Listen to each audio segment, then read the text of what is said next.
拜拜了，飞度。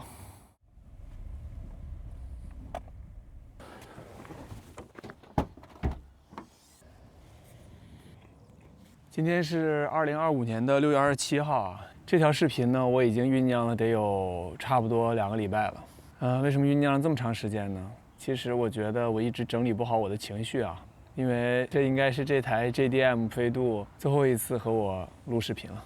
再过2个多小时，我就要把这台车送到报废厂了。首先呢，我想还是要介绍一下为什么我不得不和这台飞度说再见。起因就是这个月的6月1号，王老师开车去同学家帮同学收拾搬家的东西。那么开到一半的时候呢，经历了追尾。当时是前车一个特斯拉急刹车，然后呢，他是迅速反应刹停了。那后面的一辆奥迪 Q5 小哥呢，就没有做出及时的反应，就追尾了。然后当时王老师第一反应是给我打电话问我怎么处理。由于我们来了这2年也没有经历过任何交通事故啊，所以我也没有什么经验。然后我当时也给我其他的朋友打电话咨询，遇到这种情况怎么办啊？我的朋友跟我说，就是正常情况下就是肯定是先拍照，然后呢，如果没有人员的伤亡，然后就赶紧事故不是很大的话，就先挪车，不要阻止交通，然后再进行协商。当时因为当时出事的地点是 Night Street 的桥上啊。当时车流量非常多，他们第一时间就是下了桥之后挪到路边，然后拍了照，留了驾照信息，说回来之后处理。回来之后我就看了下情况啊，基本上就是后备箱盖发生了这个凹陷，然后还有就是这个保险杠。然后当把这个备胎坑打开之后呢，就发现它这个后备箱的这个备胎坑也有一定的这个溃缩。目测基本上就这3处受伤，其他地方都没有问题。我们当时是第2天一早报的 ICBC， 大概过了2个小时吧，就反正很快。然后 ICBC 就给我们回电话说，对方的那个车已经就是确认这个事故，然后我们是因为是被追尾的车，所以是没有责任的。然后当时接下来就可以进行这个 ICBC 承认的这个修理厂去定损。我们的朋友推荐了一个离家不远的，也在 Richmond 的一个 body shop， 然后我们就再过了1天的一早就过去了。当时就给车的各个受损部位拍了照片。虽然说我们没有经历过事故啊，但是因为身边有很多朋友都经历过事故，听他们的之前的一些分享，就是因为这边的这个维修的人工工时费很高，所以很多我们原来在国内看似很小的一些碰撞呢，搞不好就直接车辆就直接算报废了。其实在这之前呢，我基本上就知道了有一个名词叫 total loss， 就是全损。也就是说，基本上当这个车的这个发生这个事故之后的维修成本接近于车现在的市场的残值估价的时候，保险公司就不会给你修车了，然后就会给你把这个钱按照这个二手车残值的价格来把这个钱进行赔付给你。因为当时因为我这个车其实买的时候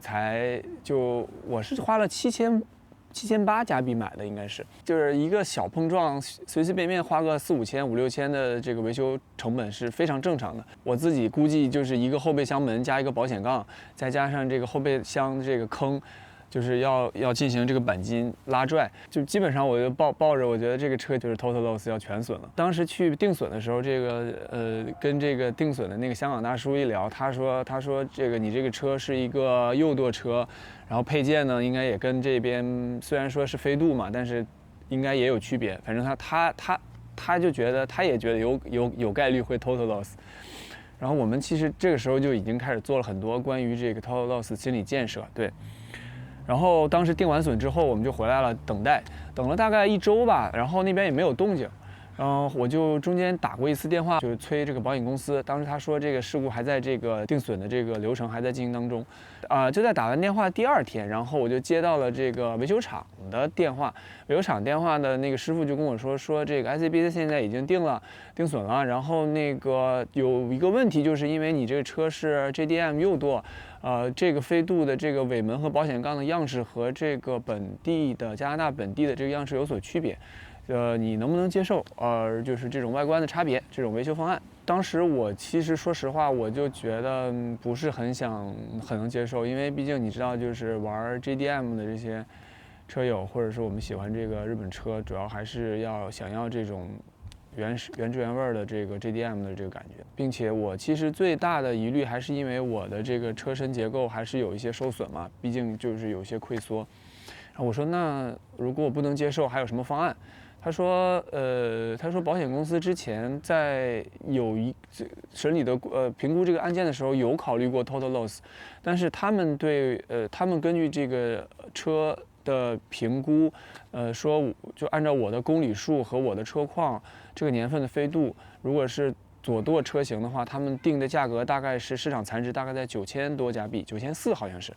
然后他们给维修厂报到这个 ICBC 的维修的成本的方案是6600，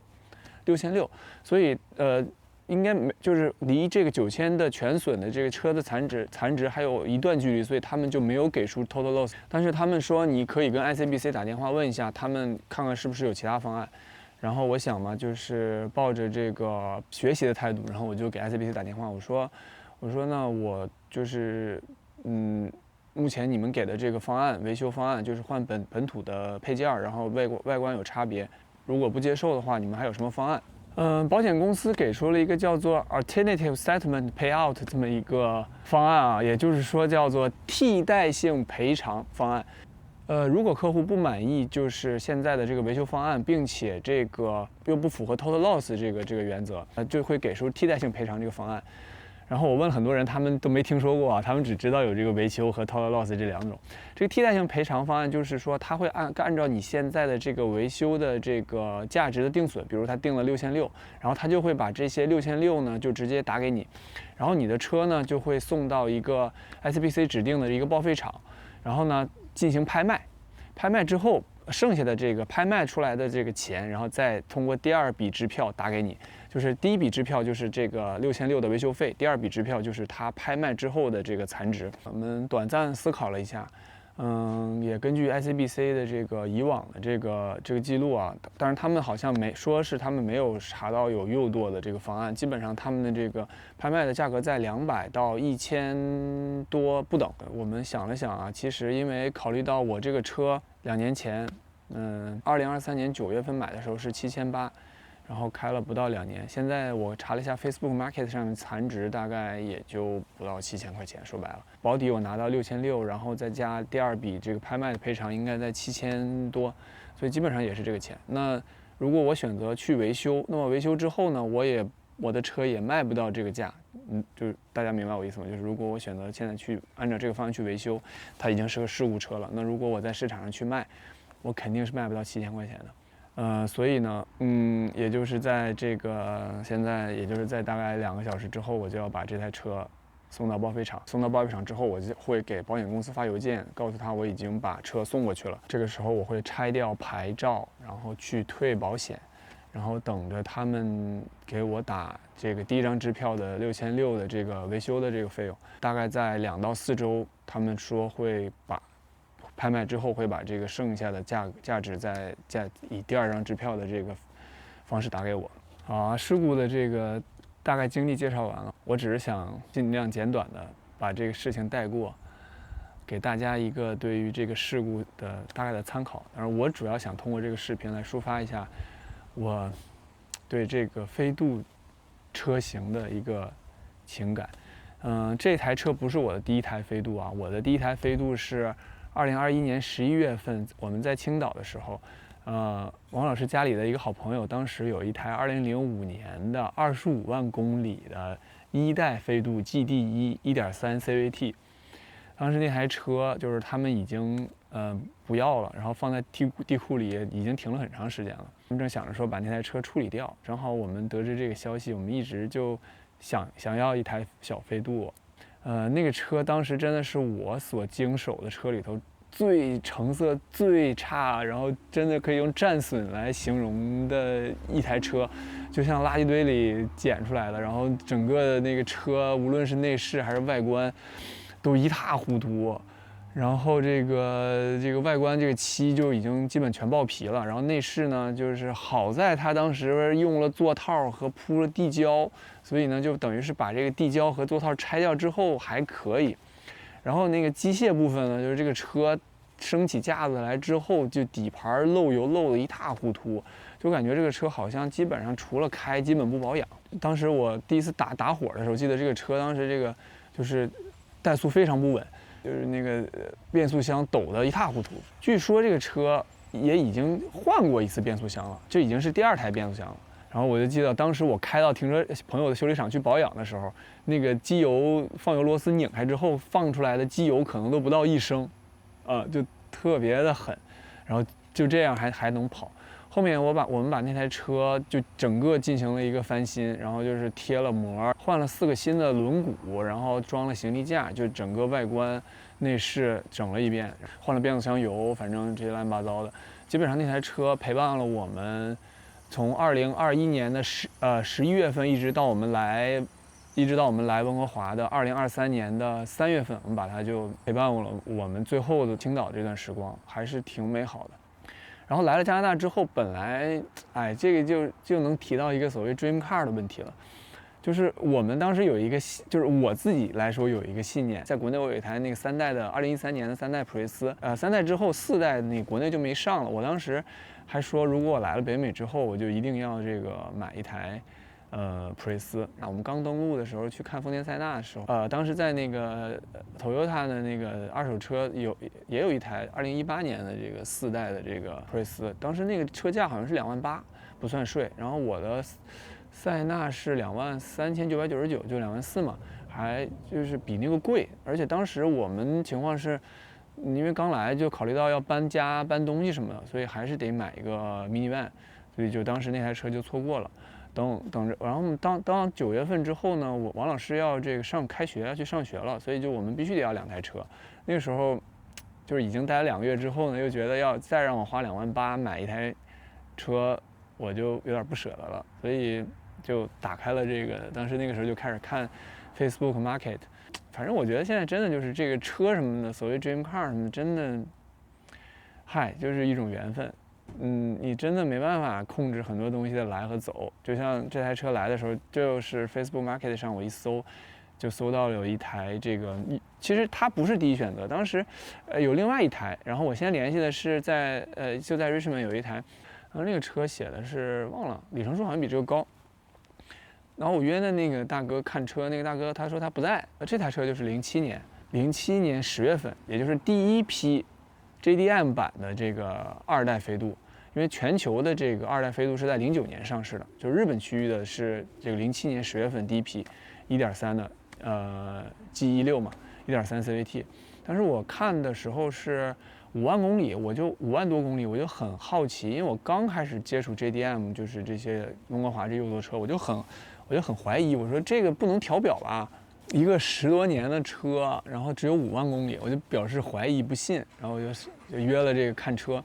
而且也是一个华人小哥，等他开出来之后，那个，因为其实我对二手车也算比较了解吧，经历过这么多二手车，我看了这个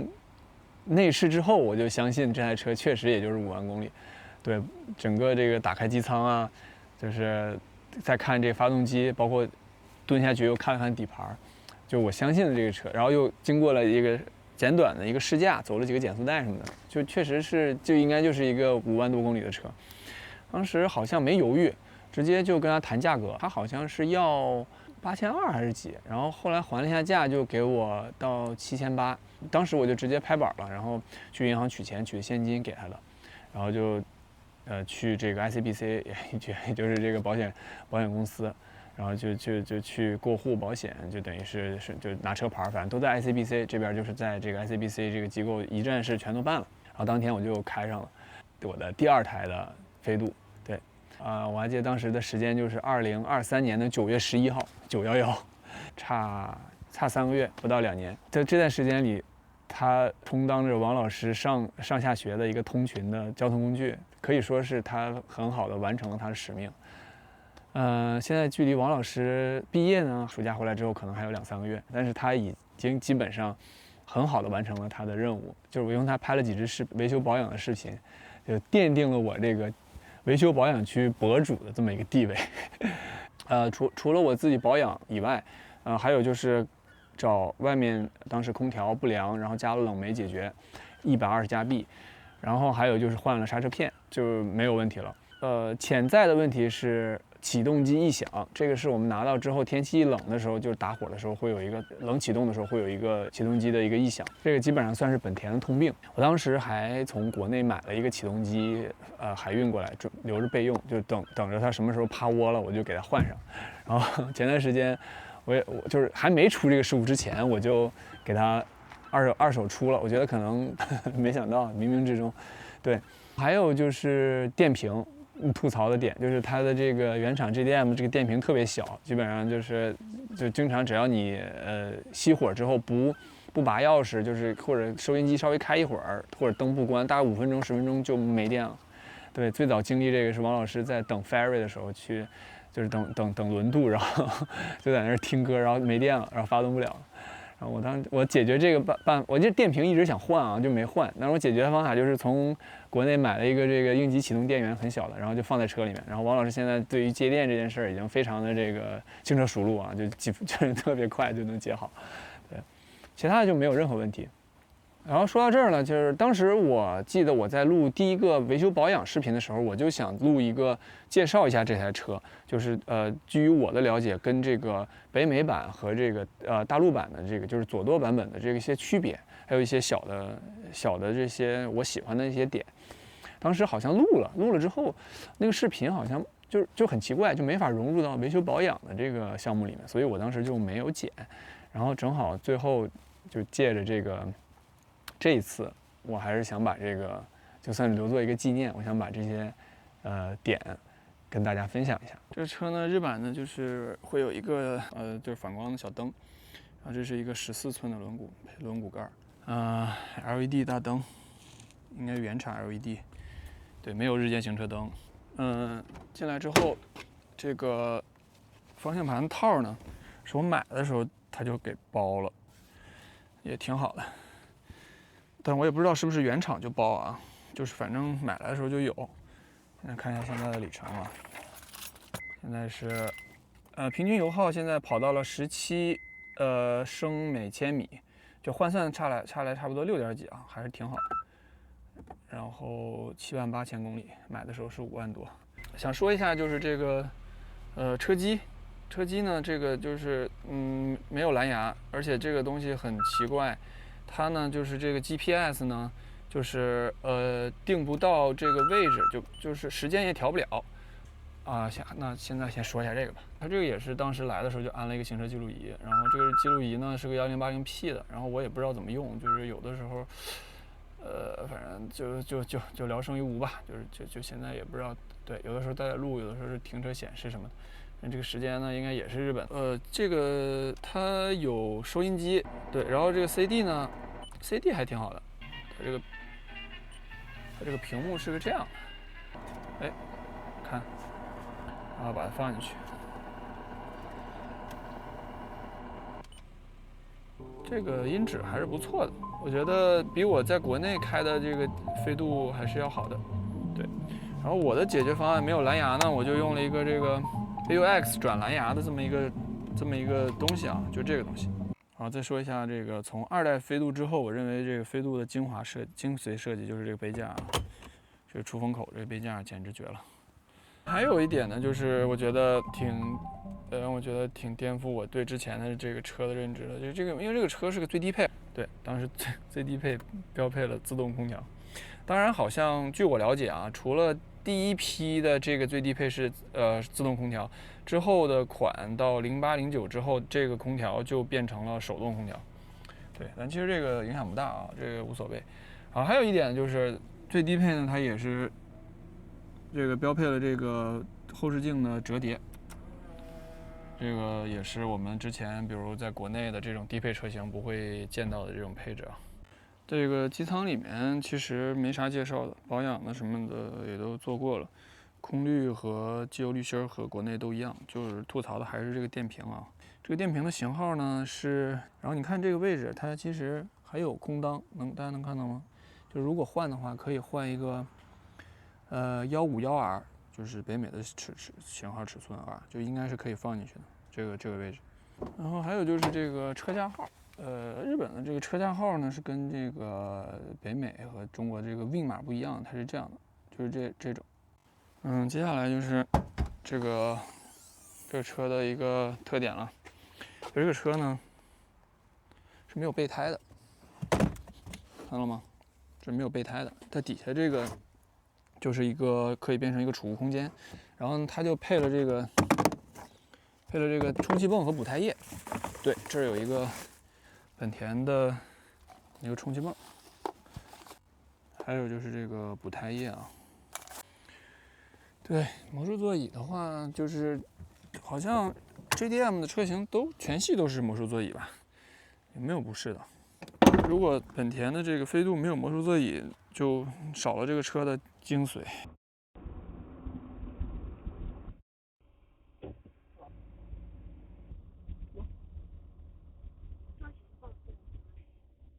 现在是2025年的6月27号的2点45，这是我和这台飞度最后的时刻。我们现在已经去了这个位于 New Westminster 的这个 ICBC 的报废厂，然后我们刚才去跟工作人员登记了这个报案号和 ID， 然后他现在就是已经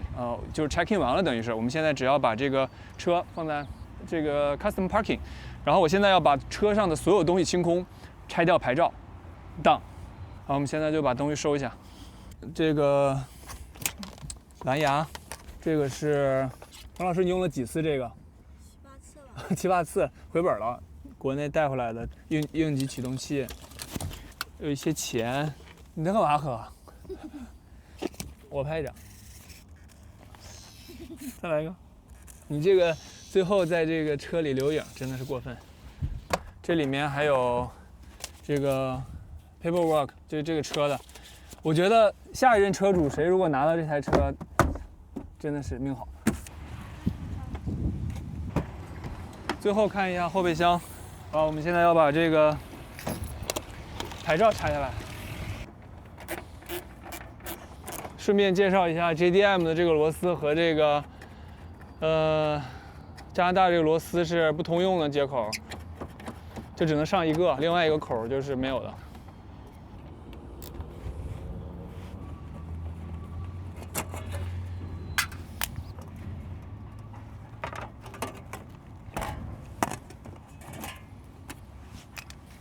好了，牌照拆下来了。最后一项就是把这个钥匙给它留在，放在哪儿？放在这儿吧。OK。